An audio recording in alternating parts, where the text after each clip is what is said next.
दोस्तों आज हम बात करेंगे ब्लू स्मार्ट के बारे में। एक इलेक्ट्रिक राइड हेलिंग सर्विस जो उबर और ओला जैसे बड़े प्लेयर्स को चैलेंज कर रही थी, लेकिन अब ये कंपनी कुछ सीरियस एलिगेशंस के चलते न्यूज में है। ब्लू स्मार्ट के को-फाउंडर अनमोल सिंह जग्गी, जो जेंसोल इंजीनियरिंग के मैनेजिंग डायरेक्टर भी हैं, उनके ऊपर सेबी ने फंड डाइवर्जन और फाइनेंशियल मिसकंडक्ट के आरोप लगाए हैं। इस वीडियो में हम आपको बिना किसी स्पेकुलेशंस के ये पूरी कहानी समझाएंगे।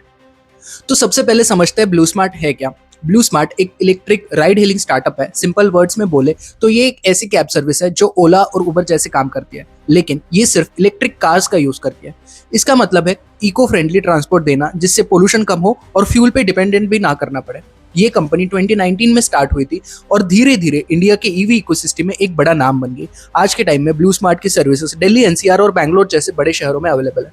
ब्लू स्मार्ट काफी वेल फंडेड स्टार्टअप रहा है। इसे सपोर्ट मिला है जेंसोल ग्रुप से, जो कि रिन्यूएबल एनर्जी और ईवी सॉल्यूशंस में काम करता है। जेंसोल के मैनेजिंग डायरेक्टर है अनमोल सिंह जग्गी, जो ब्लू स्मार्ट के को फाउंडर भी है।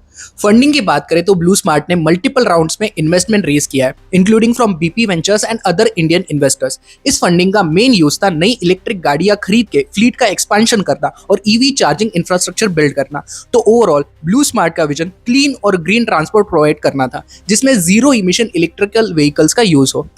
अब बात करते हैं जेंसोल इंजीनियरिंग की, एक ऐसी कंपनी जो क्लीन एनर्जी और इलेक्ट्रिकल मोबिलिटी के फील्ड में काफी एक्टिव है। जेंसोल इंजीनियरिंग 2012 में जग्गी ब्रदर्स यानी अनमोल सिंह जग्गी और पुनीत सिंह जग्गी ने स्टार्ट की थी। ये company primarily solar power projects के लिए इंजीनियरिंग, प्रोक्योरमेंट और कंस्ट्रक्शन का काम करती है। अगले कुछ सालों में जेंसोल ने अपना फोकस इलेक्ट्रिक व्हीकल्स पर भी शिफ्ट किया। इन्होंने पुणे में एक ईवी मैन्युफैक्चरिंग फैसिलिटी एस्टैब्लिश की है, जहां इलेक्ट्रिक 3 व्हीलर्स और 4 व्हीलर्स बनाए जाते हैं। अब जेंसोल और ब्लू स्मार्ट का कनेक्शन समझते हैं। जेंसोल ने कैपिटल रेज करके उस कैपिटल से इलेक्ट्रिक व्हीकल्स खरीदे और उनको ब्लू स्मार्ट को लीज पर दिया। इस तरह से जेंसोल ने ब्लू स्मार्ट के ऑपरेशंस में फाइनेंशियल और ऑपरेशनल दोनों तरह सपोर्ट किया। ओनरशिप की बात करें तो जेंसोल एक पब्लिकली लिस्टेड कंपनी है।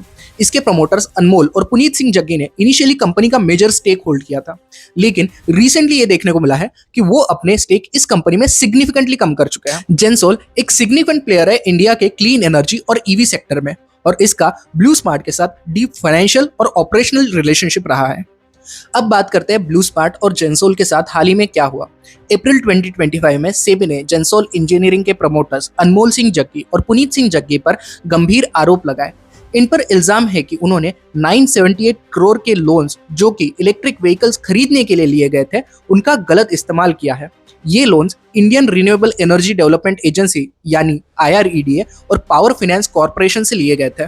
सेबी के इंटरिम ऑर्डर के मुताबिक 978 करोड़ में से यहाँ पे 262 करोड़ का मिसयूज हुआ है, जैसे कि पर्सनल यूज के लिए एक 43 करोड़ का लग्जरी अपार्टमेंट खरीदना DLF कमेलियाज में, गोल्फ सेट लेना और कुछ पैसे अश्नीर ग्रोवर के स्टार्टअप थर्ड यूनिकॉर्न में इन्वेस्ट करना। सेबी ने कहा है कि प्रोमोटर्स ने कंपनी के फंड को अपने पर्सनल पिगी बैंक की तरह ट्रीट किया है, जिससे कॉर्पोरेट गवर्नेंस का सीरियस वायलेशन हुआ है। इसके चलते सेबी ने अनमोल और पुनीत जग्गी को सिक्योरिटीज मार्केट से बैन कर दिया और उन्हें किसी भी लिस्टेड कंपनी में की मैनेजरियल पोजीशन लेने से रोका है। इस क्राइसिस के बाद ब्लू स्मार्ट ने अपने ride booking services Delhi, NCR और बेंगलुरु में सस्पेंड कर दी एंड यूजर्स ने ऐप पर बुकिंग्स ना होने की कंप्लेंट्स भी करी है, और कंपनी ने अब वॉलेट रिफंड्स के लिए टाइमलाइन 6 दिन से बढ़ाकर 90 दिन कर दी है। इतना ही नहीं, जेंसोल के इंडिपेंडेंट डायरेक्टर्स हर्ष सिंह और कुलजीत सिंह पोपली ने रिजाइन कर दिया, जिससे गवर्नेंस क्राइसिस और बढ़ गया। ये सब इवेंट्स एक टाइमलाइन में कुछ इस तरह से हुए। 15 अप्रैल 2025 को सेबी ने इंटरिम ऑर्डर जारी किया, जिसमें जग्गी ब्रदर्स पर फंड डाइवर्जन का आरोप लगाया गया। उसके बाद 16 अप्रैल 2025 ब्लू स्मार्ट ने दिल्ली, NCR और बेंगलुरु में राइड बुकिंग सर्विसेज सस्पेंड करी। देन अप्रैल 17, 2025 ब्लू स्मार्ट ने वॉलेट रिफंड्स का टाइमलाइन 90 दिन तक बढ़ाया। देन अप्रैल 18, 2025 जेंसोल के 2 इंडिपेंडेंट डायरेक्टर्स ने रिजाइन कर दिया। ये डेवलपमेंट्स ब्लू स्मार्ट और जेंसोल के लिए एक मेजर सेटबैक है, और इनका इम्पैक्ट पूरे ईवी स्टार्टअप इकोसिस्टम पर पड़ रहा है। अब बात करते हैं मार्केट और पब्लिक ने इस पूरे इशू पर क्या रिएक्शन दिया। जेंसोल इंजीनियरिंग के शेयर्स में पिछले एक साल में 80% से ज्यादा की गिरावट देखने को मिली है। सिर्फ 2025 की शुरुआत में ही शेयर्स में 65% की गिरावट हुई थी। इस गिरावट का मुख्य कारण है कंपनी के फाइनेंशियल इरेगुलरिटीज और क्रेडिट रेटिंग एजेंसीज द्वारा की गई डाउनग्रेड्स। पब्लिक और इन्वेस्टर्स के बीच में निराशा का माहौल है। सोशल मीडिया पर यूजर्स ने ब्लू स्मार्ट के सर्विसेज बंद होने और रिफंड्स में डिले को लेकर नाराजगी व्यक्त की है।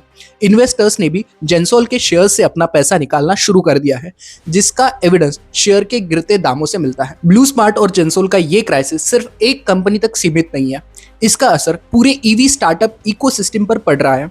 2022 में इंडिया के ईवी सेक्टर ने $934 मिलियन का फंडिंग अट्रैक्ट किया था, लेकिन 2024 तक ये फंडिंग गिरकर 586 मिलियन हो गई है, जो कि लगभग 37% की गिरावट है। इसका मुख्य कारण है पॉलिसी चेंजेस और सेल्स ग्रोथ में स्लोडाउन।